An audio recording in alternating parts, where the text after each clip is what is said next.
So I'll be speaking about cybersecurity, but really more accurately, I'll be talking about how we can talk about cybersecurity.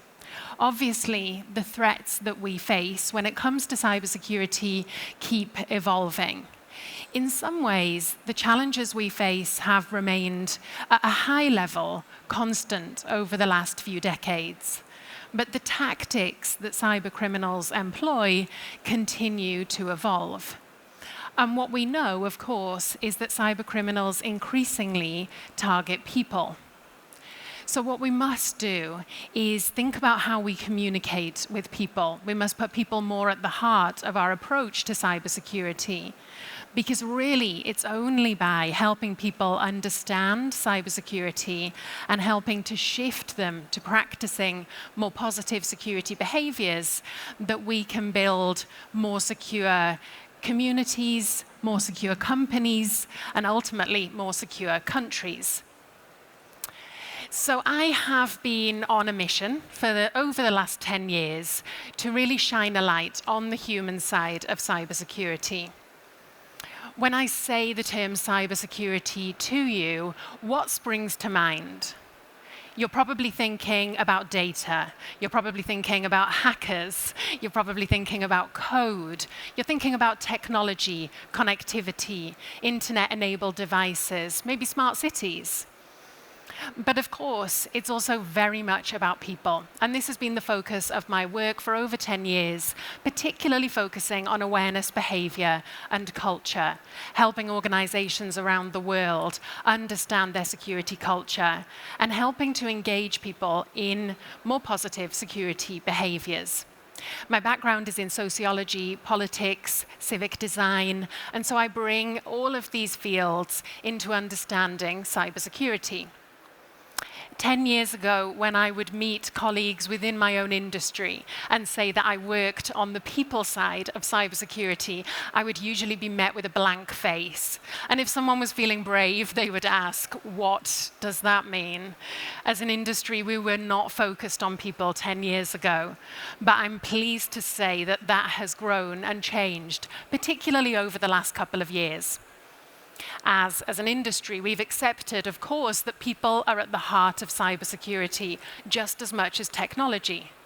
Technology does not attack technology by itself.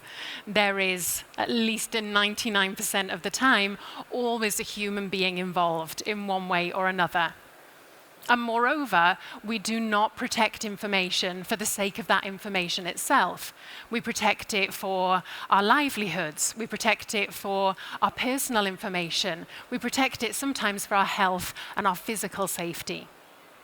So if we think about the life cycle of data, of technology, of information, then we can understand that, of course, people are central at every stage. It is a human being designing, developing, building technology. It's human beings who test it.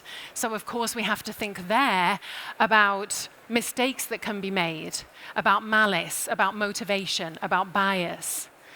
Then of course it's people who are using technology, and it's people who are abusing technology.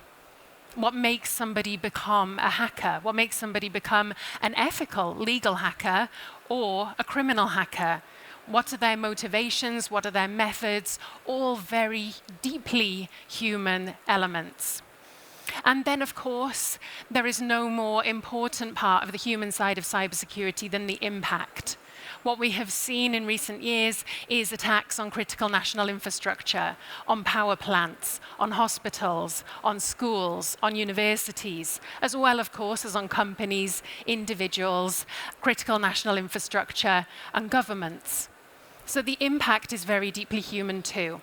The more connected we become, arguably, the more vulnerable we become.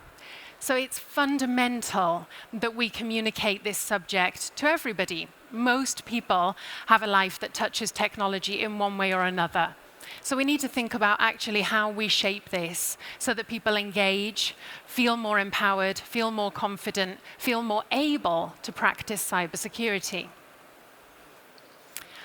Let's take a step back. I mentioned the attack groups, the people who are carrying out cybercrime and cyber activity. And I want to take a moment to just think about who those individuals and those groups are. Where does the threat exist? Well, of course, we cannot escape the nation state. It's very much on our minds, it's very much in the press, very much the attention of the moment is around nation state level cyber activity. Up until about 2016, this was not something that we particularly talked about in the public domain. The fact that states were attacking states online was not something that generally we heard much about in the media. That all changed in 2016, 2017, and of course we're hearing more and more about this. Nation-state level attacks, the Advanced Persistent Threat, or the APT, grabs headlines. The truth is, that's a small percentage of the challenges that we face. The issue is that the damage, the impact from nation-state level attacks can be so severe. Nation-state level attacks, like pretty much any other, usually start in the same way. A country, a state, a government does not want to use their most pressured resources to carry out a cyber attack if they can avoid it. So they will start with social engineering. They'll start with a phishing email. The difference is, if they don't succeed, then they will move to more advanced and more persistent measures. They will have the money, the time, the determination, the resource, and the motivation to become more advanced in their techniques. Unlike, generally, organized criminal gangs, who are financially motivated. Financially motivated, organized criminal gangs are the reason we have seen such a huge phenomenal growth in cyber activity. This is individuals and groups who were carrying out crime anyway, but they have realized that it is easier, faster, cheaper, less risky, more likely to succeed if they carry out their crime online, at least in some capacity.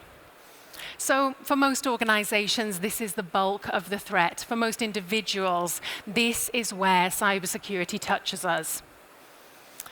Then we have the hacktivists. The clue's in the name, the hacking activists. So individuals, collectives, groups who are not motivated by money, but have usually a political or social motivation, ideology. When I started in the industry over 10 years ago, they were a very large problem. What we saw over the following years was law enforcement making huge advances in disrupting their activity. So there was about a 90% reduction in what they were carrying out since about 2014. That's changed a little bit over the last year or so. And of course, people who specialize in this area, researchers who particularly follow hacktivism, predict that we are going to see more. As we see more social unrest, of course, as more people have engaged in technology over the last couple of years, it's likely that we're going to see more and more hacktivism. We then have the script kiddies, a term that perhaps people are not so familiar with. A script kiddie I like to think of as a have-a-go hacker.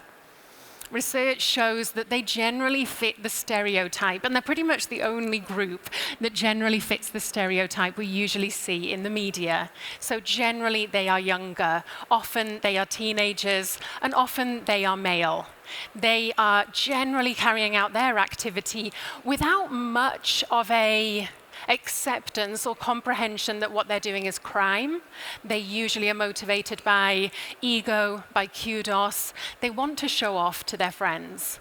But they should not be underestimated. They've been behind some of the biggest attacks we have seen in recent years.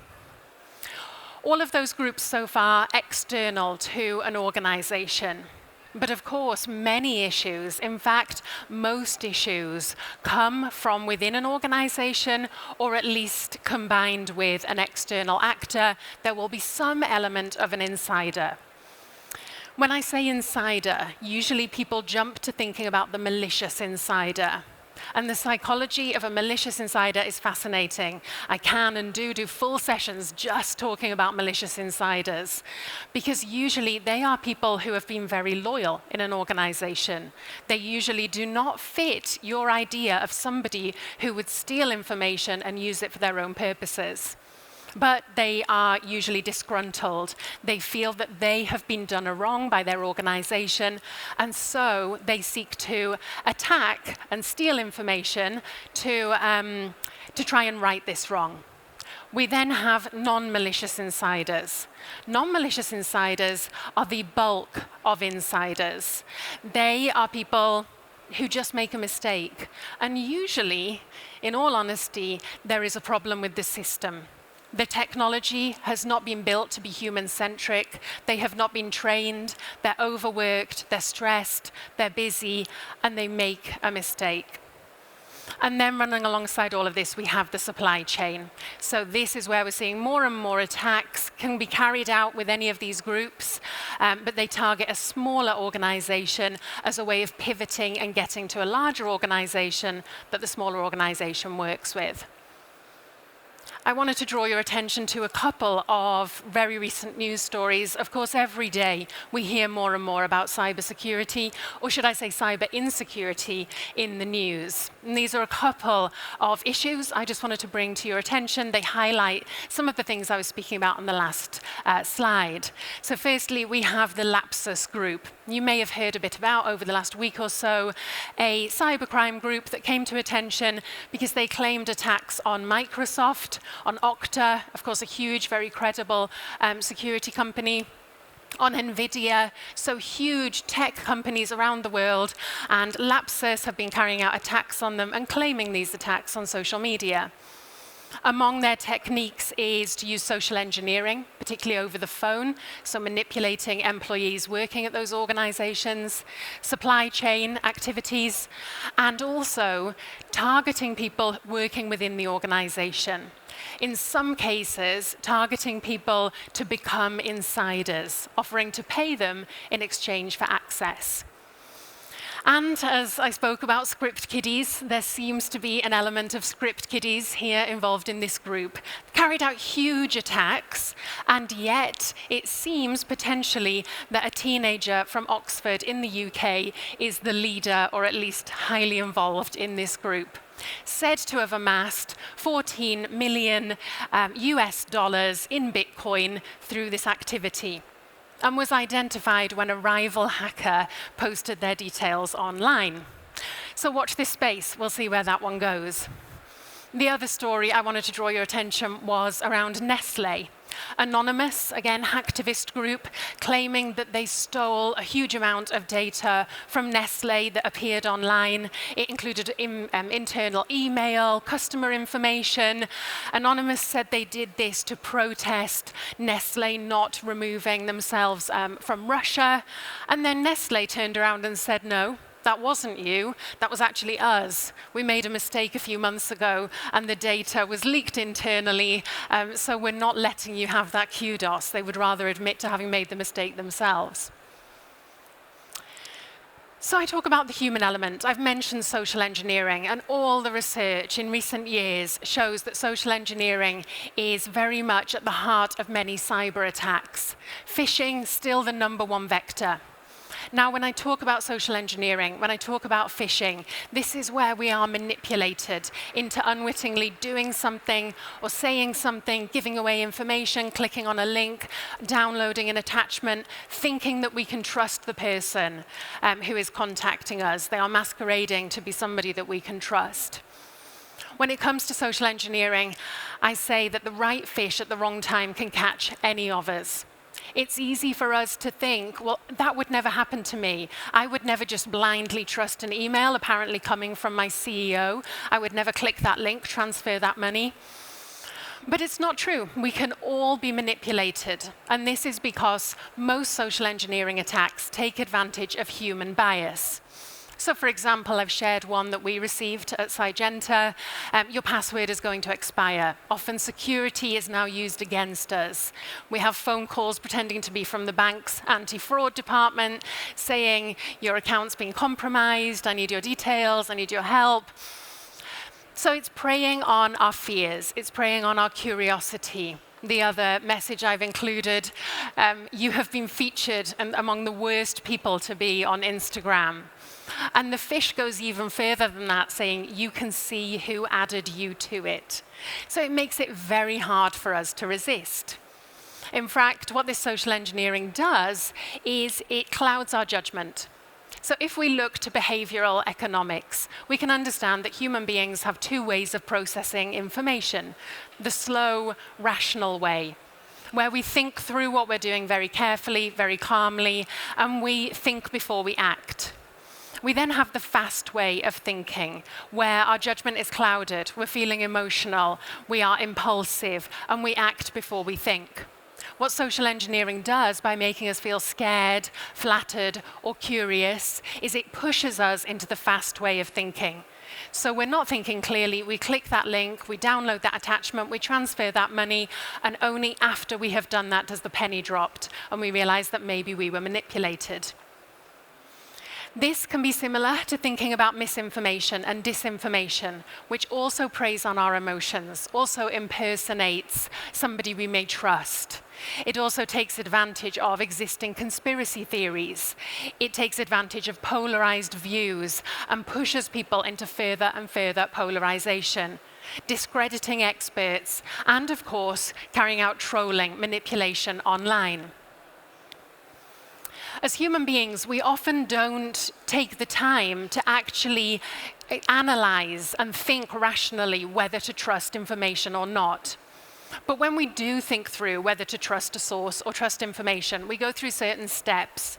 We think about whether that information is compatible with known information, information that we already believe in. How credible do we think the source is?